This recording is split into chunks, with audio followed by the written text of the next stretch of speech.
Target scan அதாவது 5th month ஸ்கேனில் சில பேபிஸ்க்கு ஹார்ட்டில் ஈகோஜெனிக் ஃபோக்கஸ் இருக்குன்னு மென்ஷன் பண்ணியிருப்பாங்க. 10ல் 2 பேபிஸ்க்கு இந்த ஃபைண்டிங்ஸை நாங்கள் காமனாக பார்க்குறோம். அப்படின்னா என்ன? ஸோ நார்மலாக ஹார்ட் பார்த்திங்கன்னா அதில் 4 சேம்பர்ஸ் இருக்குது. இதில் ஸ்பெசிஃபிக்காக லெஃப்ட் வென்ட்ரிக்கிள்ங்கிற ஒரு சேம்பரில் ஒரு பிரைட் ஸ்பாட் நோட்டீஸ் பண்ணால் அதுக்கான மெடிக்கல் டேர்ம் பேர் தான் ஈகோஜெனிக் ஃபோக்கஸ். ஸோ இந்த ஈகோஜெனிக் ஃபோக்கஸ் மட்டும் இருக்குது, மற்றபடியான பேபி அசஸ்மெண்ட்லாம் நார்மலாக இருக்குன்னா நீங்கள் பெருசாக அதை பற்றி வரி பண்ண வேண்டாம்.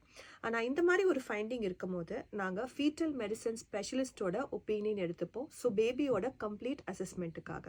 ஏன்னா ரொம்ப ரேராக இந்த கண்டிஷன் மென்ஷன் ஆயிருக்குன்னா genetic problems or down syndrome மாதிரியான ஒரு கண்டிஷனுக்கான அறிகுறியாகவும் இது இருக்கலாம். ஆனால் நான் சொன்ன மாதிரி பேபி அசஸ்மெண்ட் மற்றதெல்லாம் நார்மலாக இருக்குது அண்ட் டபுள் மார்க்கர் அதாவது ஃபர்ஸ்ட் ட்ரைமஸ்டர் ஸ்க்ரீனிங் நார்மலாக இருக்குது அண்ட் இது ஒரு ஐசோலேட்டட் ஃபைண்டிங்காக இருக்குன்னா நீங்கள் இதை பற்றி வரி பண்ணிக்க வேண்டிய